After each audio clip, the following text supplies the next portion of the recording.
నమస్తే, welcome to our channel Harsha Karthik 2912. పిల్లలతో vegetables తినిపించాలంటే చాలా కష్టం కదండి. ప్రతి అమ్మకి ఇదొక చాలా పెద్ద టాస్క్ అండి. సో అలా కాకుండా ఈవినింగ్ టైం ఇలా స్నాక్ చేసి పెడితే చాలా ఇష్టంగా తినేస్తారు. And just 10 minutes process. Onion ring omelettes అండి. సో లేట్ ఎందుకు, ప్రాసెస్లోకి వెళ్ళిపోదాం పదండి. ఒక ఆనియన్ తీసుకొని రింగ్స్లా కట్ చేసుకొని పక్కన పెట్టుకోవాలి. అండ్ అలానే ఒక ఆనియన్, టొమాటో, క్యారెట్, చిల్లీ, పుదీనా, కొత్తిమీర ఇవి కూడా చిన్న చిన్న ముక్కలుగా తరుముకొని ఒక బౌల్లోకి తీసుకోవాలండి. మీ దగ్గర ఏ వెజిటబుల్స్ ఉంటే అవి మీరు యాడ్ చేసుకోవచ్చు, that is up to you. And ఇది బాగా మిక్స్ చేసుకున్న తర్వాత దాంట్లో కొంచెం పసుపు, కారం, ధనియా పొడి, జీరా పొడి, గరం మసాలా పొడి కూడా వేసుకుంటున్నాను. అండ్ అలానే 2 స్పూన్స్ సాల్ట్ వేసుకుంటున్నానండి.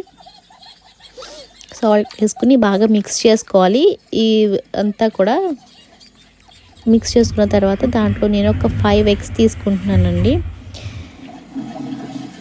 5 eggs తీసుకుని బాగా బీట్ చేసుకోవాలి. బీట్ చేసుకున్న తర్వాత స్టవ్ మీద ఒక ప్యాన్ పెట్టుకొని దాంట్లో మనం రింగ్స్లా కట్ చేసుకున్న ఆనియన్స్ అన్నీ కూడా సెట్ చేసేసుకుంటున్నానండి. సెట్ చేసుకుని దాంట్లో మనం చేసుకున్న బ్యాటర్ పెట్టేస్తున్నాను. ఎగ్ బ్యాటర్ వేసేసుకున్న తర్వాత ఒక 5 minutes కుక్ అయితే సరిపోతుందండి. ఒకవైపు కుక్ అవ్వగానే సెకండ్ వైపు ఫ్లిప్ చేసుకున్నానండి. ఫ్లిప్ చేసేసుకుని అటు ఇటు కూడా ఒక 5 minutes బాగా కుక్ అయిపోతే సరిపోతుందండి. సో దాన్ని మనం ప్లేట్లోకి సర్వ్ చేసుకుని టొమాటో సాస్ కానీ మొయినోస్తో కానీ ఎంజాయ్ చేయొచ్చు. అండ్ అలానే ఈ రెసిపీ కనుక మీకు నచ్చినట్లయితే please like, share and subscribe. Thanks for watching.